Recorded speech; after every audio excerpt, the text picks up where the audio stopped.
This portion of the news is brought to you by Inspiration Senior Living, where we provide affordable elegance to Pahrump area seniors. Give us a call at 751-2300 and make an appointment to tour our community. And welcome back. Couples dealing with infertility often use in vitro fertilization, or IVF, to help them get pregnant. In conventional IVF, fertilization of an egg occurs naturally but outside the body. Another type of IVF procedure is used when the egg can't be fertilized that way, usually because of male infertility problems. A new study examined when, why, and how often this alternative procedure was used compared with conventional IVF. This health tip is brought to you by Desert View Hospital and Mountain Valley Physicians Group. Don't put your health on hold. We have time for you. Call us to schedule your appointment. 775-751-7100. Baby Luca arrived safely in this world after Regina Azutsky and her husband underwent several rounds of in vitro fertilization, or IVF. We tried for, probably a year, and then my son is 2.5 now. So it's just been amazing. One type of IVF increasingly being used is called intracytoplasmic sperm injection, or ICSI. ICSI is a type of in vitro fertilization where a single sperm is injected into an egg, whereas for conventional IVF, the sperm is penetrating the egg on its own. ICSI is mostly recommended when there are problems with the man's sperm or what's called male factor infertility. ICSI has really revolutionized the treatment of our male factor infertility patients. Dr. Akanksha Mehta from Emory University School of Medicine and Dr. Sherry Boulay from the Centers for Disease Control and Prevention and co-authors examined ICSI procedures that used only fresh embryos, not frozen, from 1996 through 2012. They compared ICSI outcomes from the 5 most recent years to conventional IVF procedures. They also looked at whether or not male infertility was present in these cases. The use of ICSI has doubled since it was first introduced, and the increase has been largely among cases where male factor infertility is absent. The use of ICSI did not improve reproductive outcomes such as pregnancy and live birth rates when compared with conventional IVF, regardless of whether or not there was a diagnosis of male factor infertility. The benefit of this technology still remains very much only in cases where severe male factor infertility is present that would prevent natural fertilization from taking place. Despite the challenges, Luca's parents always stayed positive during the long wait for his arrival. He just makes me so happy, and he's just brought so much to our lives and so much joy. Catherine Dolph, The JAMA Report. Thanks so much, Catherine. ICSI is more expensive than conventional IVF, and pregnancies resulting from ICSI have been associated with increased risk of birth defects, chromosomal abnormalities, and autism. The annual Prom Valley High School Junior and Senior Prom was held Saturday night at Mountain Falls. Organized by the junior class, the theme was steampunk. Students were dressed in their formal wear inspired by 19th century industrial steam-powered machinery. Crowned King was Senior Sam Tushnick and Senior Queen was Taryn Thomas. Congratulations to both of you. Little Jerry Tarkanian is headed home from UMC after treatment for a stroke he suffered late last week. The 5-year-old's father, Danny Tarkanian, told people on social media today that his man is coming home. He added that there is rehab and more tests needed. His grandmother, Las Vegas City Councilwoman Lois Tarkanian, said the family is working to get an appointment at Stanford University so doctors might be able to tell them why Jerry suffered a stroke early Friday. He is the namesake of Hall of Fame UNLV and Fresno State basketball coach Jerry Tarkanian, who died in February at the age of 84. Misfit, the Chihuahua that was stolen right from his yard on Marie Street, we caught up with one of the owners to find out more about how he's doing. He heard a commotion out the front, and he thought it was the people across the street moving their trash cans, either out or in or something, and he didn't pay much attention. Finished putting the pool cover on and walked around the front to get the dog, and the dog was gone. His mailbox had been knocked over.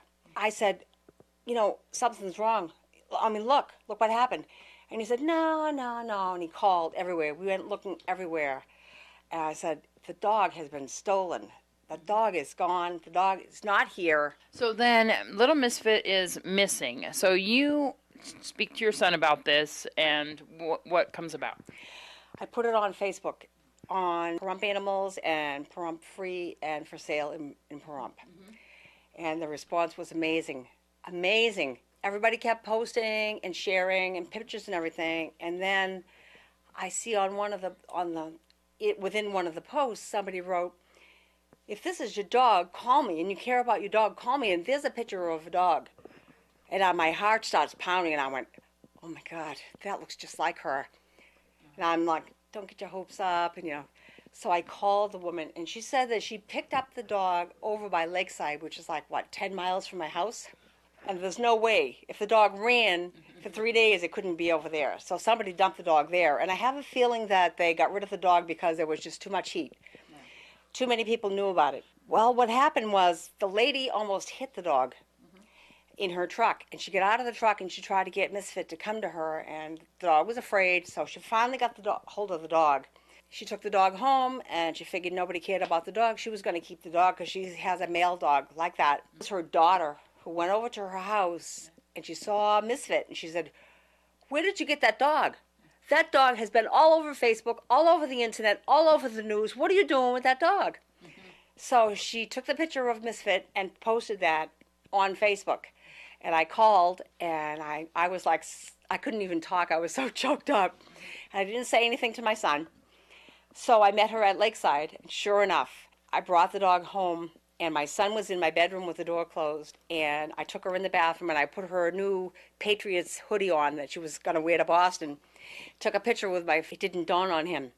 So I took her, and I opened the bedroom door, and I put her inside, and he was like looking at her, and like looking at her, and then he went, "Oh my God, oh my God, it's you! Where have you been? Mom, thank you so much. Thank you. So, and thanks to Donna for coming up to give us the update on that story. We did have quite a few calls to see how Misfit was doing. And you might recognize Donna from a story that she did with us a couple of years ago about her and her family getting lost in Death Valley. And that was also a story on 2020. And I know the story's been going nationwide and worldwide on that, her being lost in Death Valley.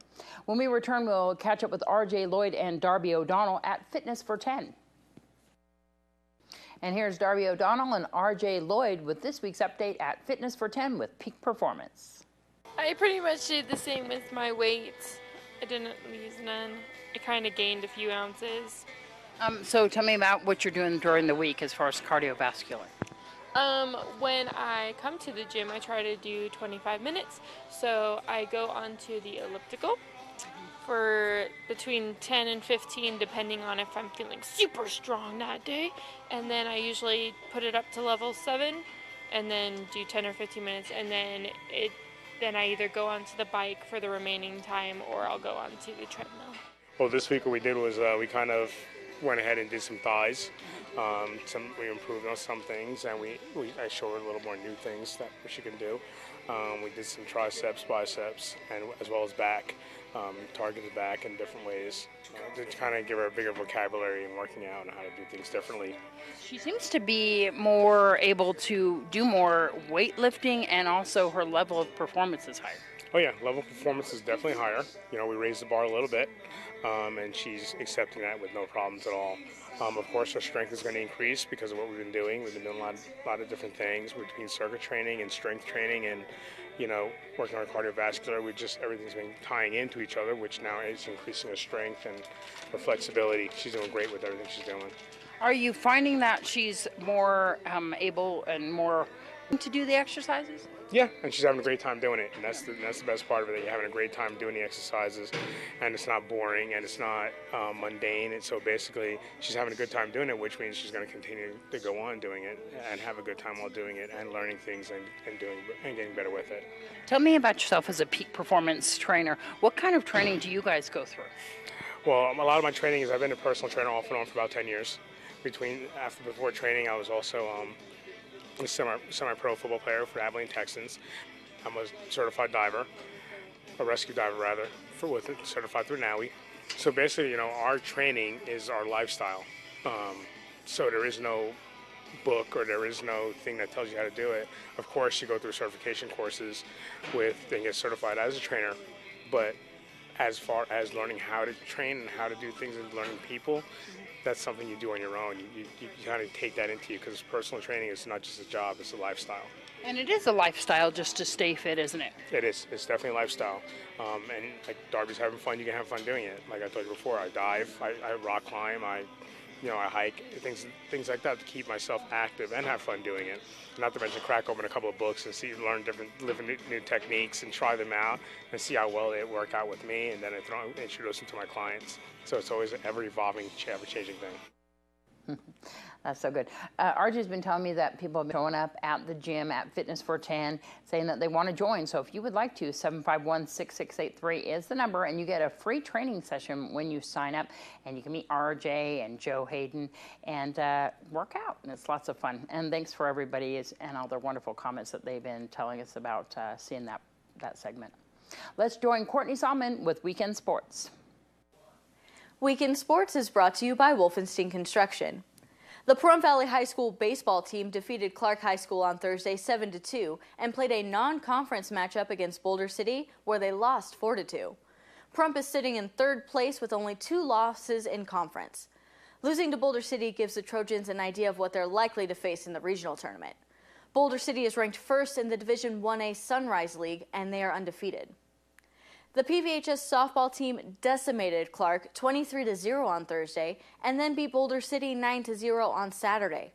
The Trojans are tied for 4th place in conference. Boulder City is ranked first in the Sunrise League, and that win indicates that the Trojans are in the tougher of the 2 divisions. Both the softball and baseball teams played Spring Valley today at Prom Valley High School. The PVHS boys and girls track and field teams traveled to Arbor View High School on Friday for an invitational. For the boys, there was only 1 athlete able to gain points for the team, and it was Bryce Odegaard, placing 5th in the 2-mile run. For the girls, only Kelby Middleton got the Trojans points, placing 3rd in the 100-meter run and 2nd in the 200-meter run. The PVHS boys golf team travels to compete in the regional golf tournament at Angel Park in Las Vegas on Wednesday. Former Florida Gator, New York Jet, New England part of the Chip Kelly offense by signing with the dubbed Tebowing, and unfortunately also for his mediocrity. Tebow was expected to come out of college an all-star and has flopped. However, it will be interesting to see how Chip Kelly utilizes him on the Eagles roster. The NBA playoffs started on Saturday. Winning Game 1 of their matchups were the Washington Wizards over the Toronto Raptors, the Chicago Bulls beat the Milwaukee Bucks, the New Orleans Pelicans lost to the Golden State Warriors, the Houston Rockets beat the Dallas Mavericks, the Cleveland Cavaliers beat the Boston Celtics, the Memphis Grizzlies beat the Portland Trailblazers, the Atlanta Hawks beat the Brooklyn Nets, and the Los Angeles Clippers beat the San Antonio Spurs. Game 2 of those matchups start today. This has been Weekend Sports. I'm Courtney Salmon with News 46. Thanks, Courtney. We'll have your weather when we return.